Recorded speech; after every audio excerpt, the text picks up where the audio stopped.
Jinx.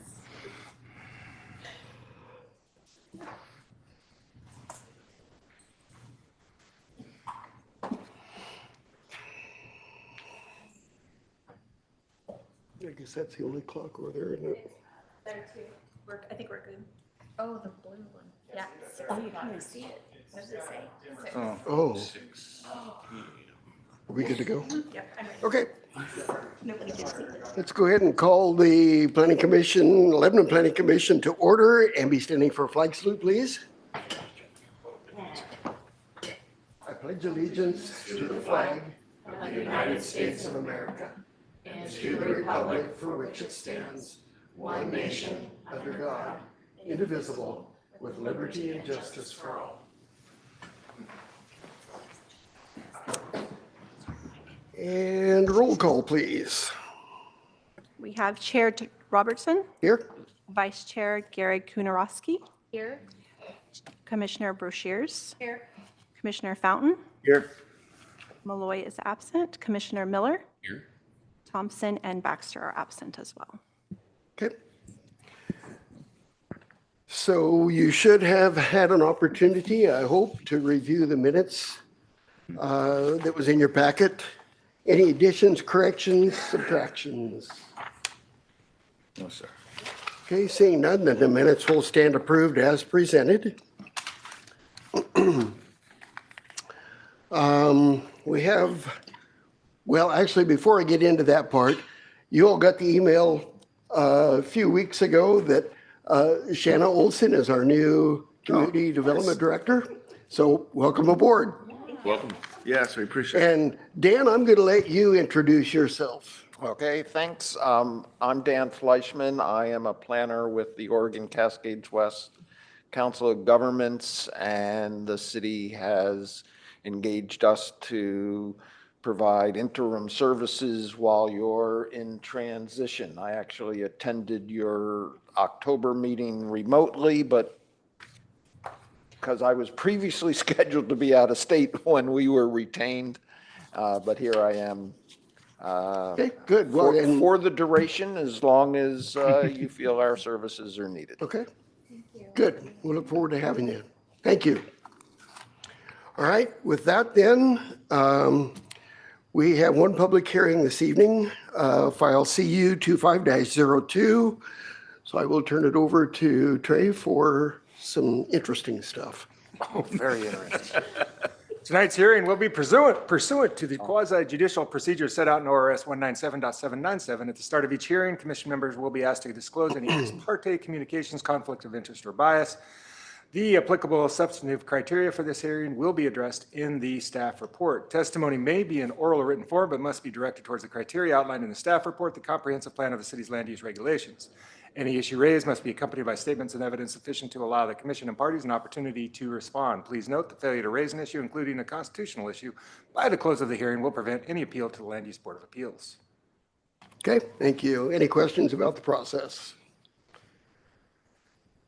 All right, then we will open the hearing on CU-25-02.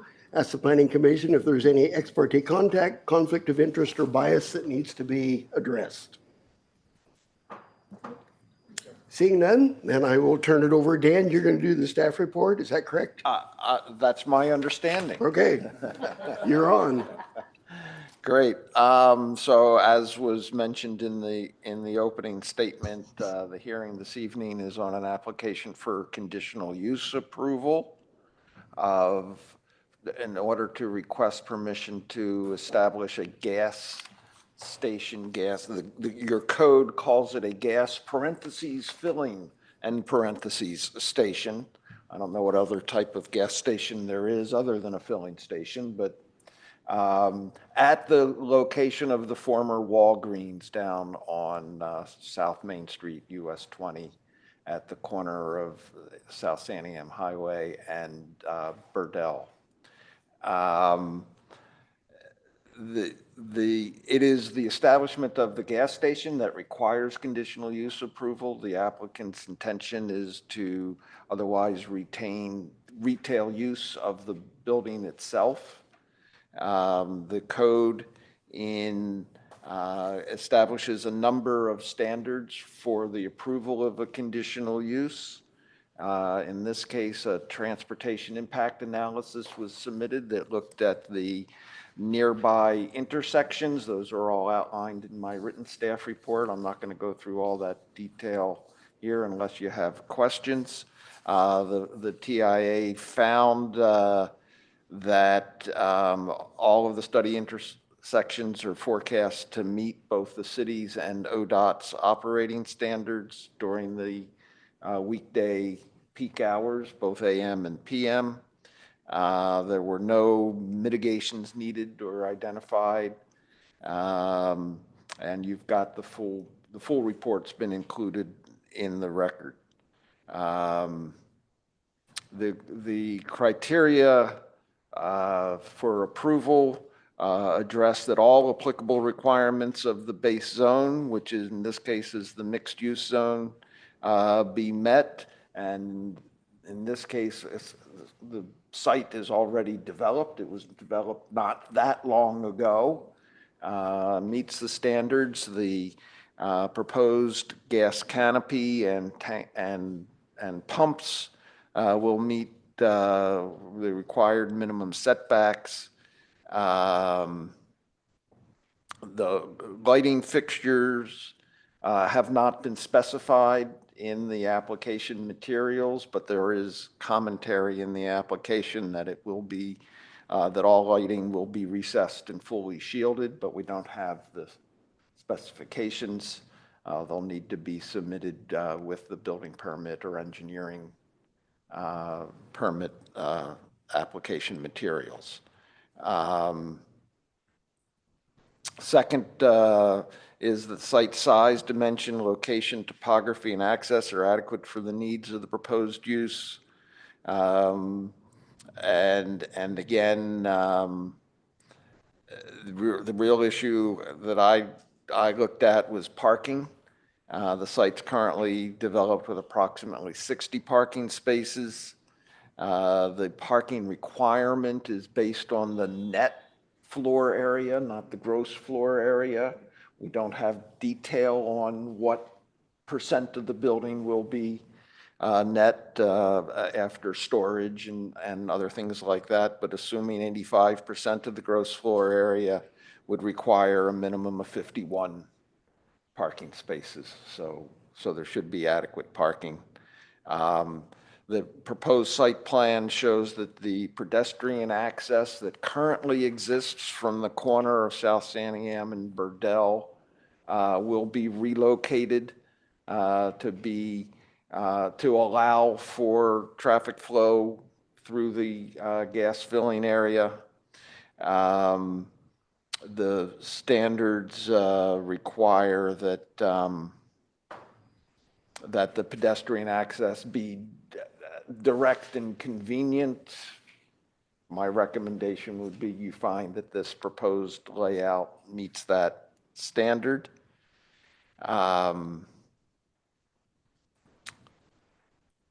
Fourth requirement is that required public facilities have adequate capacity. The site, again, is fully developed, and there were no review comments from engineering or public works indicating that there'd be any issue with public facilities. There's not been any identified issue with compliance with the previous land use decision. The site appears to comply with its development approval previously.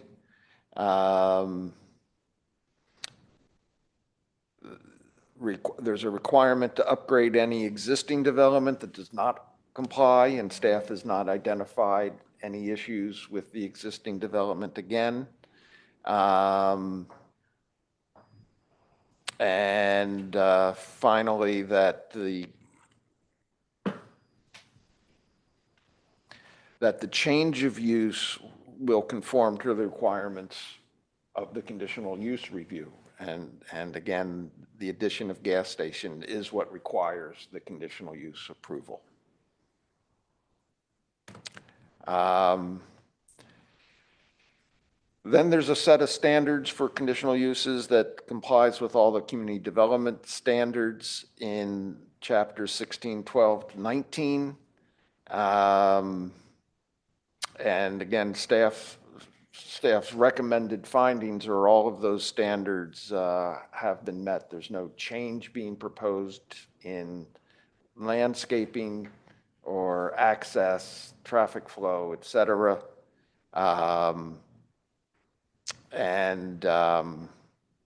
So the staff recommendation is to approve the application with 2 conditions of approval. Those conditions address submitting of plans to the fire marshal to demonstrate compliance with the state fire code and whatever local standards the Lebanon Fire District has, and that an engineering site plan be submitted for review and approval by the city's engineering staff. So I can answer any questions you have, and other than that, I would turn it over to Okay. the applicant for their Any presentation. questions? I've got one or maybe 2. Would you answer the questions about the TIA, or do I direct that elsewhere? Okay. I guess it depends on what the question is. So there was a comment in there about keeping an eye on Burdell Boulevard on the west side of the intersection. And then it makes a comment, access management treatments. What does that mean? Our TSP calls out for additional traffic mitigation at that intersection between Carl's Jr. and Walmart.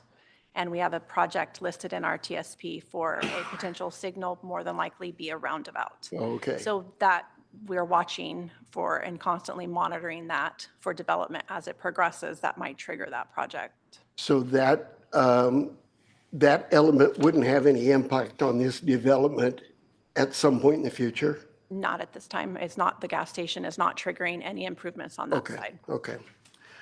Second question I've got, if I can remember what it was.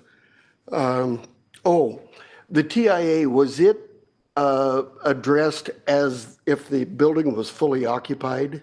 Correct. Or is it only just fully occupied? Correct. It Okay. took into consideration, I believe, 3 rental or retail spaces, so it took that into consideration.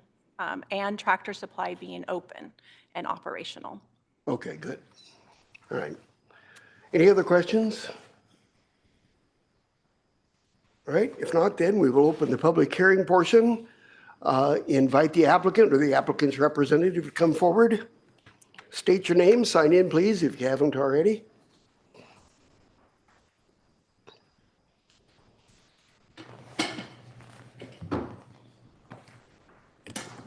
Good evening. My name is Laura LaRock with Pathfinder Land Use Consulting, and joining me today is the owner and developer of the site. Would you like to introduce yourself?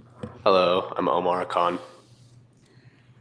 Okay. Well, thank you, staff, for giving a really thorough overview of the application. So as indicated, this site was previously approved for the commercial retail use. What's being shown in the plan set is just that the existing building will be converted into some different tenant spaces in the future. But what's being proposed and before you today is a conditional use just for the fuel stations, those additions to the front of the site. So they're really the only modifications to the existing site, because it was fully developed previously, is changes to parking. So some of the fuel stations where they're sited were in areas that were previously designated as parking spaces. So additional parking spaces have been identified on the site to make up for the loss of those few spaces.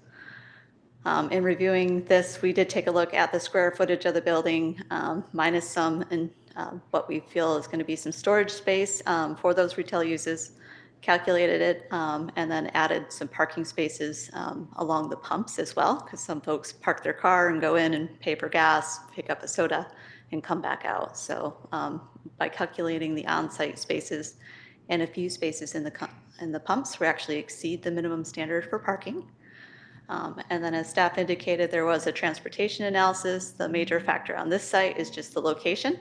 It's on a state highway, very busy intersection just due to the commercial development to the south. So traffic flow was reviewed. The site has a shared access easement that runs in front of what's now the Tractor Supply Company out to the highway for a shared access there. The site has access to the north and then also to Burdell Boulevard to the east, and is also able to have free flow of traffic around the building for folks that are circling in to get to the pump sites. So should have really good circulation both on and off the site and throughout the site. And one of the conditions talks about fire department review. They were at a pre-application meeting with us. They did get a chance to take a look at the proposal. They didn't identify anything at that time. So the conditions proposed are very standard and expected for this type of development, and we support those. So with that, I'll conclude the presentation, but happy to answer any questions. Okay, any questions for Laura?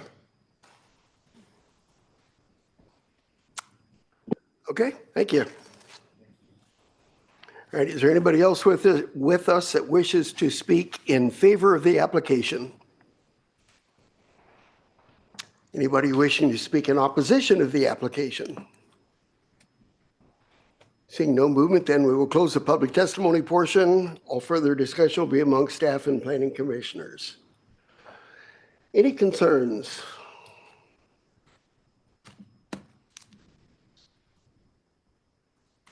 Do you feel that, go ahead, Dawn. Do you feel that the conditions of approval have been met? Okay. Then is anybody prepared to make a motion?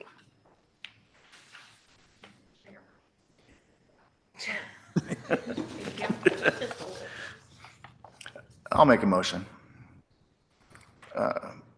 I move the Lebanon Planning Commission approve the conditional use application for Con Development LLC CU 25-02 to establish a gas filling station and adopt an order of approval as presented. I'll second. Okay, it's been motioned and seconded. Any further discussion? All right, all those then in favor, please say aye. Aye. Those opposed? Motion carries unanimously. All right, thank you. All right, next agenda item is citizens' comments. If anybody wishes to address the Planning Commission on an item that is not currently on the agenda, this would be the time to come forward. All right, then we will turn it over to Shanna for commission business. I think Ron was going to talk. Or Ron. He likes to talk. I don't really like to talk, but I will talk. So just kind of process moving forward. We kind of talked about it. We touched on it a little bit.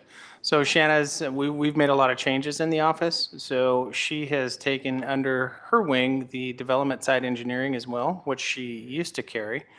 And we've split the capital projects portion of the engineering department off. Mike Trippett stepped up as a city engineer, and that group will go in under Public Works. So a lot of moving pieces going on right now. So we've got Dan and the COG have stepped up and are helping us through the transition period.